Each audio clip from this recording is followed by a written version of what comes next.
subscribe ya teman-teman.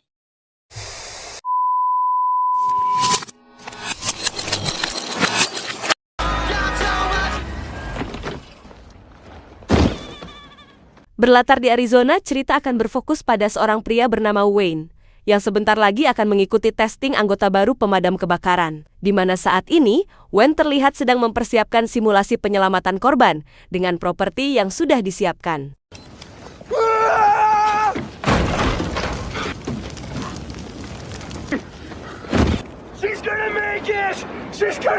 Di saat yang sama, jauh di luar angkasa, terlihat sebuah fenomena aneh langka saat sebongkah batu raksasa tengah meluncur dan mulai terkikis oleh atmosfer bumi, di mana serpihan batu tersebut jatuh dan mendarat tepat di lokasi Wayne berada saat ini.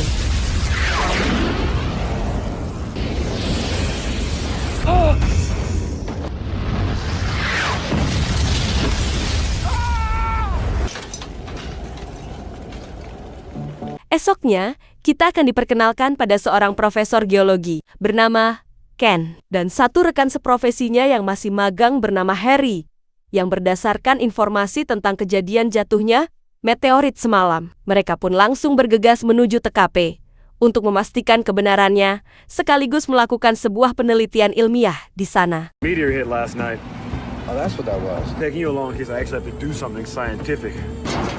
Were we on some cheerleader site and you accidentally got linked over to the USGS site?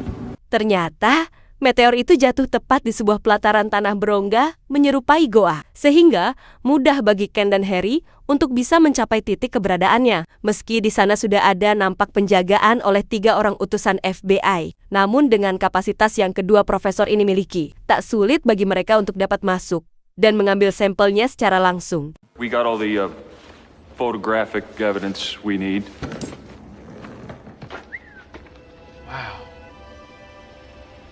Dari sepintas saja, batu meteorit ini terlihat aneh, karena sangat berbeda dengan struktur batuan bumi pada umumnya. Bahkan, ketika diketok-ketok palu, langsung mengeluarkan cairan lendir kehijau-hijauan seperti ingus muda. Di mana, Ken yang menjadikannya sebagai sampel penelitian pun nampak tercengang kaget karena di dalam cairan tersebut terdapat banyak organisme bersel satu yang bisa membelah diri dengan sangat cepat.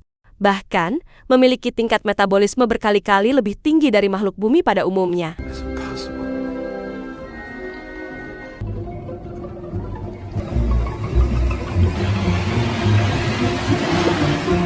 Meski sama-sama menyandang gelar profesor, perbedaan cukup mencolok diperlihatkan Harry, yang sejak awal sudah berangan-angan mendapat Nobel penghargaan dari hasil penelitiannya. Berbeda dengan Ken, yang cenderung lebih serius dan fokus. Sehingga ia bisa menyimpulkan bahwa fenomena ini akan menjadi sebuah sejarah evolusi menakjubkan, di mana itu berlangsung hanya dalam hitungan jam saja.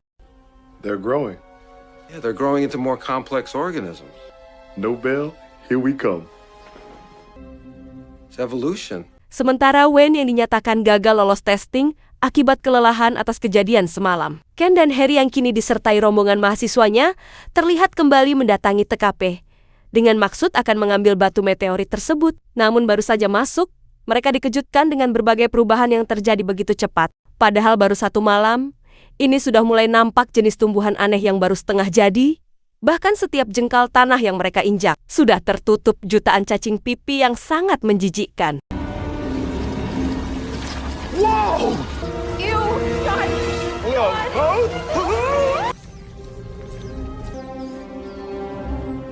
Alhasil, Ken dan Harry hanya membawa pulang beberapa cacing untuk diteliti lebih lanjut, di mana progres yang dihasilkan membuat mereka semakin optimis dan ingin memegang kendali penuh atas penelitiannya tanpa melibatkan campur tangan pemerintah. Sementara untuk Wayne, kini ia kembali ke profesinya sebagai tukang bersih-bersih kolam, yang ketika ia akan pergi ke gudang untuk mengambil kaporit, tiba-tiba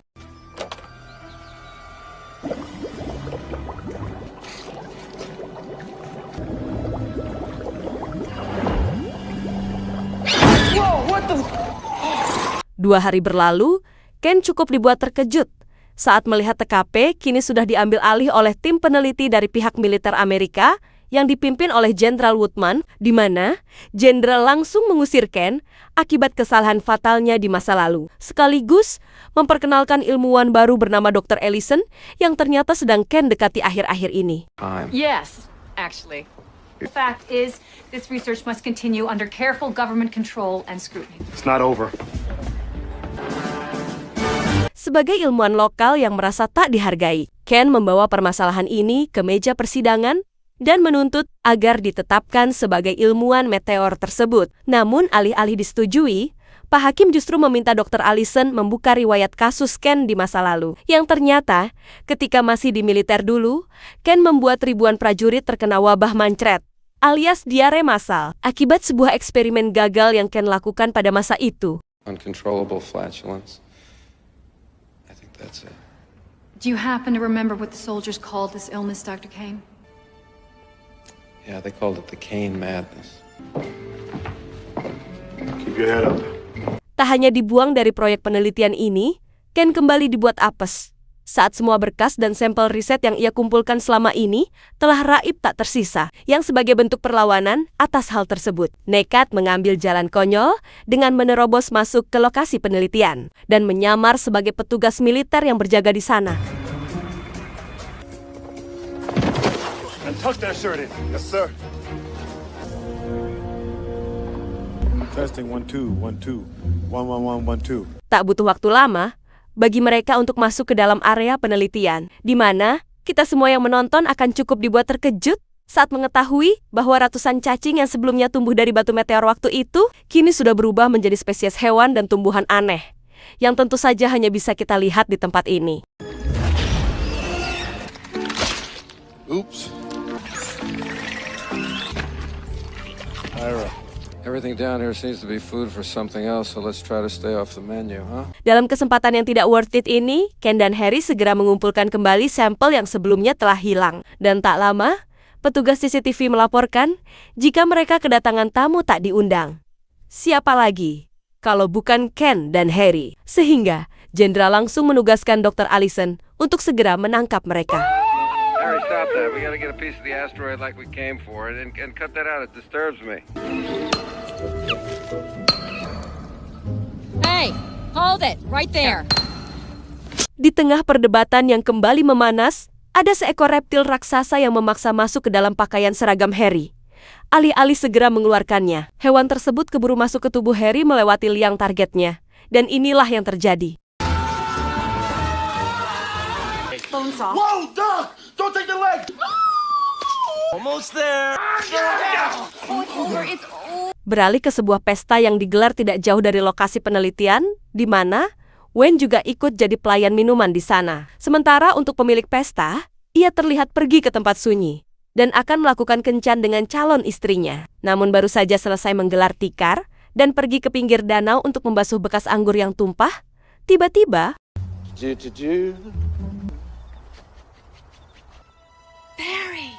I'm down here, my pet!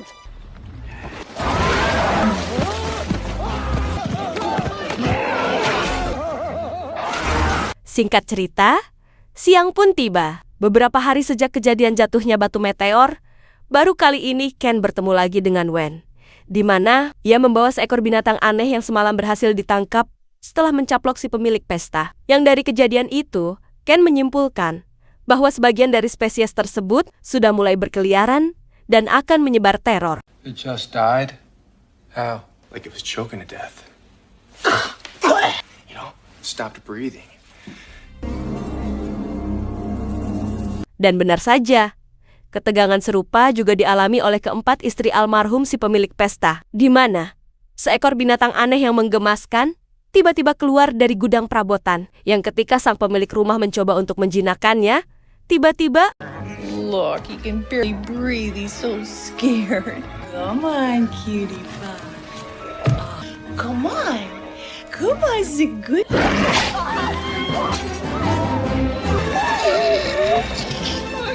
Saat ada kesempatan, Ken langsung menemui Dr. Allison terkait situasi terkini. Lepas dari pendirian Dr. Allison yang tak menginginkan keterlibatannya dalam situasi ini, Ken bersama Harry dan Win tetap akan pergi ke TKP barusan. Namun di saat bersamaan, Win mendapat informasi susulan tentang kekacauan di tempat lain yang baru saja terjadi. If you guys like that thing, you're gonna love this. What is it?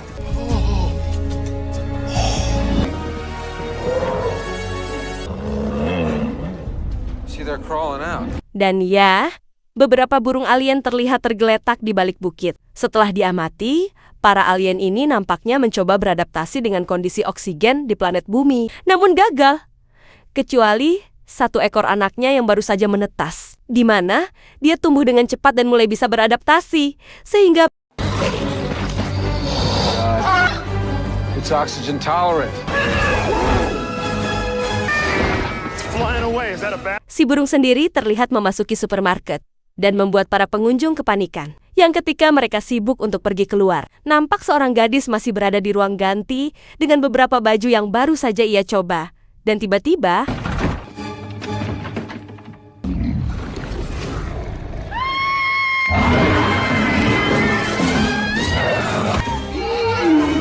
layaknya koboi Texas, muncullah Ken CS dengan shotgun yang masih ada capnya. Sempat akan menembak. Si burung ternyata terbang sambil membawa gadis yang tadi. Tak kehabisan akal, Wen mencoba cara yang biasa dipakai sang nenek ketika memanggil ayam-ayamnya. Namun cara tersebut masih belum cukup untuk memancing kedatangan si burung. Wen yang sudah mentok pun iseng memanggilnya dengan bernyanyi. Dan sungguh, di luar dugaan, ternyata si burung cukup tersentuh dengan suara fales Wen. Dan inilah yang terjadi. You see, and you're everything.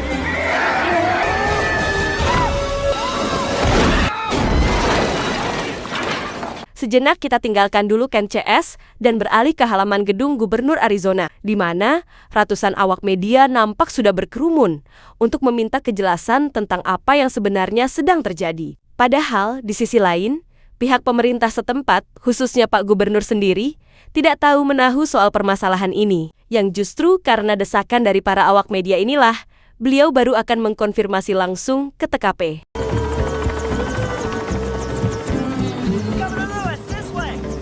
Saking marahnya, Pak Gubernur sempat mengancam akan penjarakan semua pengelola penelitian tanpa terkecuali. Sebelum akhirnya, Dr. Allison turun tangan untuk mempresentasikan potensi terburuk yang akan terjadi, di mana dalam kurun waktu kurang dari 2 bulan, seluruh Amerika akan diakuisisi oleh ekosistem alien untuk dijadikan habitat mereka sepenuhnya. Merciful Christ. In a week, and we are extinct. You gotta be me. Tak lama, Ken CS pun datang dengan segala kepercayaan diri atas aksi heroik yang baru saja mereka lakukan. Di sini, Pak Gubernur akhirnya tahu jika merekalah sebenarnya orang pertama yang menemukan dan mendirikan situs penelitian ini. Terlepas adanya upaya penyangkalan dari jenderal dan jajarannya, Pak Gubernur dengan tegas mengatakan jika mereka harus segera mengatasi kekacauan ini. Charges are in order here. All right, stop all of you, listen. My state out there is being overrun by vicious aliens. Now, you're all supposed to be the experts. I want to know right now, and I want to know it quick.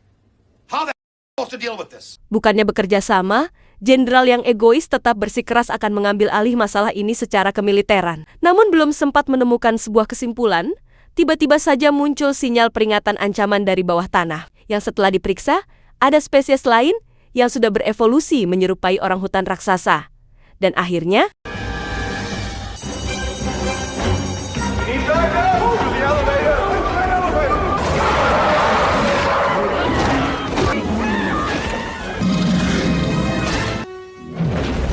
dari kejadian barusan, Pak Gubernur langsung memberikan wewenang pada jenderal untuk menjalankan operasi sesuai keinginannya. Sementara untuk Ken CS, mereka langsung diusir dari TKP secara paksa. Tapi beruntung, sejak mereka akhirnya diikuti oleh Dr. Allison, di mana ia diam-diam telah mengamankan semua berkas yang berkaitan dengan penelitian Ken dan membawanya pergi saat itu juga. Thank you. Now it's not. No, thank you. Buckle up, Allison. We're rolling.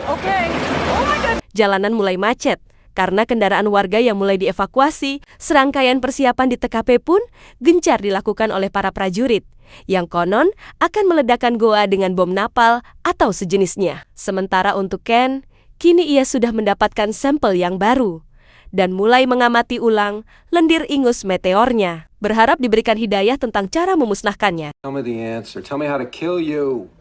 You are losing it, pal. Sebuah ucapan bernada ejekan dilontarkan Wen, karena yang Ken lakukan saat itu sangat di luar Nurul. Bahkan, Harry yang sedang udut pun spontan melemparkan korek apinya tepat mengenai lendir tersebut, dan akhirnya Not much of a point to clean living anymore.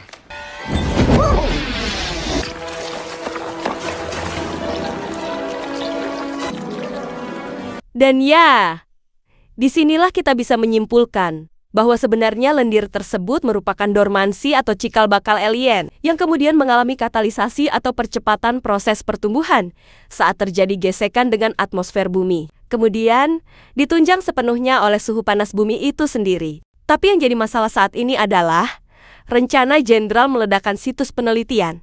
Jelas bukan solusi, karena suhu panas yang ditimbulkan dari ledakan justru hanya akan mempercepat pertumbuhan benih-benih aliennya. You better call that general. Maksud hati ingin memberitahukan hal ini kepada jenderal, beliau justru menolak panggilan tersebut, karena dianggap hanya mengganggu saja. Sehingga, apa boleh buat, Ken harus segera menemukan cara untuk menghentikan para alien, tanpa harus meledakannya. Dan berkat sablon tabel periodik pada kaos Dr. Ellison, akhirnya Ken pun menemukan salah satu unsur kimia bernama selenium, di mana unsur tersebut akan sangat efektif menghambat percepatan metabolisme alien dan membunuh mereka dengan cepat. Merge, take off your shirt, I'll show you. Yes. No, I don't think so. All right, look. And you found our poison, arsenic. Selenium. Selenium. Could be as lethal to them as arsenic is to us. Ketika mereka kesulitan untuk dapatkan seleniumnya, muncullah dua mahasiswa Ken yang menawarkan sebuah terobosan jitu, di mana mereka ternyata pengguna fanatik salah satu merek sampo terkenal yang mengandung 90% unsur seleniumnya. Sehingga, mereka langsung membagi tugas untuk mengumpulkan sampo yang dimaksud.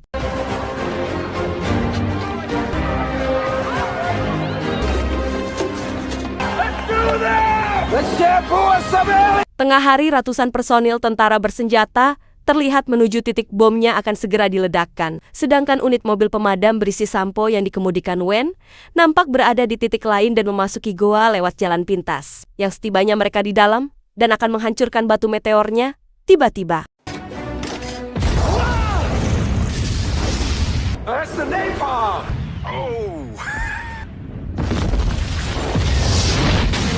dan ya, suhu panas akibat ledakan bom langsung merambat ke dalam goa, layaknya spam judul, yang kalau dihapus malah tambah banyak. Kini benih-benih alien yang semula tumbuh dengan normal, seketika berevolusi dan menjalar dengan sangat cepat, sehingga mereka langsung meninggalkan goa saat itu juga.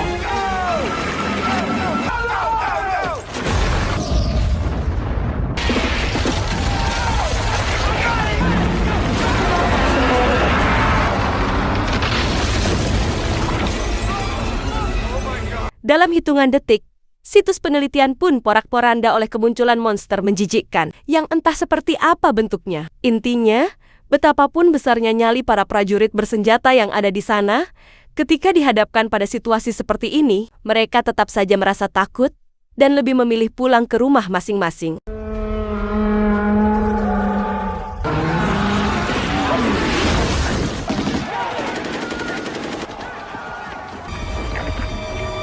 Tak ada pilihan lain. Ken CS pun nekat memacu mobilnya ke arah kolong dan berhenti tepat di bawah pantatnya si monster, di mana tujuannya sendiri adalah untuk memasukkan ujung selang penyembur lewat lubang belakang. It's payback time!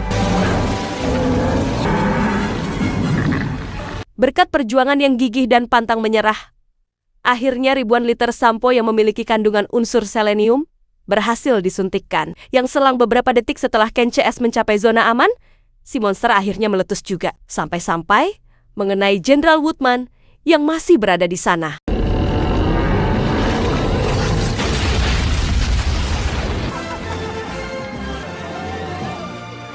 I am happy to report that absolutely... Setelah semua alien selesai diberantas, Pak Gubernur dengan senang hati menobatkan Ken CS sebagai pahlawan yang paling berjasa atas keselamatan negaranya. Satu persatu medali penghargaan diserahkan kepada mereka. Bahkan untuk Wen, kini ia langsung diangkat menjadi ketua pemadam kebakaran. Sedangkan Harry langsung direkrut menjadi anggota penelitian yang bersertifikat halal. Professor Harry Block, noted geologist. Appreciate that, Governor. Very kind. Beberapa waktu berlalu, kita akan diperlihatkan dengan Ken CS yang sedang tampil di salah satu siaran televisi lokal. Setelah aksi heroik mereka di Arizona, kini banyak pihak produser yang mengincarnya. Bahkan saat ini, mereka resmi diangkat menjadi salah satu duta sampo terkenal mewakili negaranya. Head and shoulders around the house. Tamat. Terima kasih sudah menyaksikan alur cerita film sampai akhir. Jangan lupa subscribe dan sampai jumpa di movie berikutnya.